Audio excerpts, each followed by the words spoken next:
یمن کے قریب حملہ، بھارتی جہاز بحر احمر میں ڈوب گیا۔ بحر احمر میں بھارتی کارگو جہاز نشانہ، تمام 14 ملہ محفوظ۔ دوستو، میں ہوں وصال اعظم، آپ دیکھ رہے ہیں نیوز 18 کا سوشل میڈیا پلیٹ فارم۔ یمن کے ساحل کے قریب تجارتی جہاز پر حملہ ہوا ہے۔ بھارت کی شدید مذمت ہوئی ہے، یعنی بھارت نے اس حملے کی شدید مذمت کی ہے، اسے کنڈیم کیا ہے۔ یمن کے قریب بحر احمر میں ایک بھارتی پرچم بردار تجارتی جہاز MSV فائز نور اولیا حملے کا نشانہ بننے کے بعد ڈوب گیا ہے۔ بھارتی حکومت کے مطابق جہاز کو ایک پروجیکٹائل یا دھماکہ خیز حملے سے نشانہ بنایا گیا، جس کے بعد وہ الٹ کر سمندر میں ڈوب گیا۔ اچھی بات یہ رہی ہے کہ اس جہاز پر سوار تمام جو کرو ممبرز تھے اور جن میں 13 بھارتی شہری شامل تھے، بحفاظت بچا لیے گئے ہیں۔ واقعہ کہاں پیش آیا، پہلے آپ کو یہ بتاتے ہیں۔ یہ حملہ یمن کے ساحلی شہر حدیدہ کے قریب بحر احمر یعنی لال ساگر میں ہوا ہے، جسے ریڈ سی بھی کہتے ہیں۔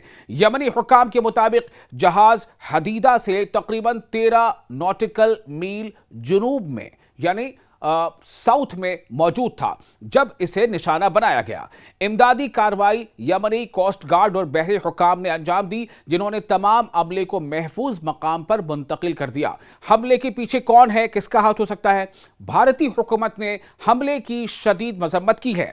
جی ہاں، انڈین گورنمنٹ نے اسے کنڈیم کیا ہے، لیکن سرکاری طور پر کسی گروہ کا نام ابھی سامنے نہیں آیا ہے۔ تاہم یمن کی حکومت کے حامی بعض اداروں نے اس حملے کا الزام حوثی باغیوں پر عائد کیا ہے۔ بعض رپورٹس میں کہا گیا ہے کہ جہاز کو دھماکہ خیز مواد سے بھری کشتی یا پروجیکٹائل کے ذریعے نشانہ بنایا گیا۔ دوسری جانب حوثیوں نے فوری طور پر اس حملے کی ذمہ داری قبول نہیں کی ہے۔ یہ واقعہ کیوں اہم ہے، یہ بتاتے ہیں کہ آخر اس کی اہمیت کیا ہے اور کیوں اسے سنجیدہ مانا جائے۔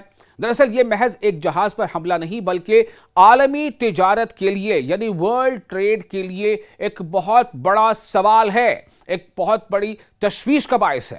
بحر احمر یعنی ریڈ سی یعنی لال ساگر اور باب المندب کی آبی گزرگاہ واٹر ویز دنیا کی اہم ترین تجارتی راہداریوں میں شمار ہوتی ہے۔ ایشیا، یورپ اور مڈل ایسٹ کے درمیان بڑی مقدار میں تیل، گیس اور تجارتی سامان اسی راستے سے گزرتا ہے۔ ماہرین کے مطابق یعنی ایکسپرٹس کہتے ہیں کہ اگر اس علاقے میں حملے بڑھتے ہیں تو شپنگ کمپنیوں کے اخراجات، انشورنس پریمیم اور عالمی سپلائی چین پر اثر مرتب ہو سکتے ہیں۔ اب اس پر ہندوستان نے سخت رد عمل کا اظہار کیا ہے۔ بھارت کی وزارت خارجہ یعنی منسٹری آف ایکسٹرنل افیئرز نے اس واقعے کو بے دفاع شہری جہاز پر بلا اشتعال حملہ قرار دیا گیا، یعنی کہ ایک ایسا جہاز جو لڑائی میں استعمال کرنے والا جہاز نہیں تھا۔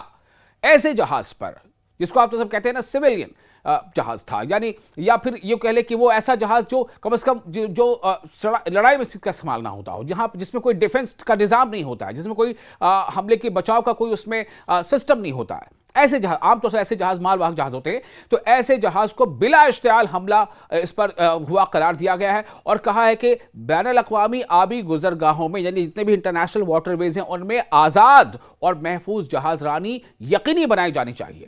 بھارتی وزیر شپنگ سربانند سونووال نے بھی حملے کی مذمت کرتے ہوئے اس کی تصدیق کی ہے کہ تمام بھارتی ملاح محفوظ ہیں اور حکومت ان کی واپسی اور سلامتی کے لیے یمنی حکام سے رابطے میں ہے۔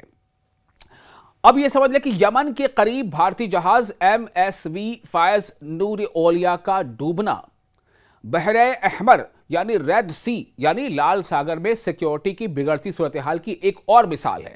اگرچہ تمام ملاح محفوظ ہیں، سرکشت ہیں، لیکن یہ واقعہ عالمی تجارت، ورلڈ ٹریڈ اور سمندری سلامتی کے حوالے سے نئے سوالات کھڑے کر رہا ہے، خاص طور سے ایسے وقت میں جب خطے میں کشیدگی یعنی تناؤ پہلے ہی بلند سطح پر ہے۔ آپ کو یہ ویڈیو کیسا لگا؟ آپ اپنے تاثرات ہمیں کامنٹ باکس میں شیئر کر سکتے ہیں۔ ویڈیو اچھا لگا ہو تو لائک اور شیئر ضرور کریں۔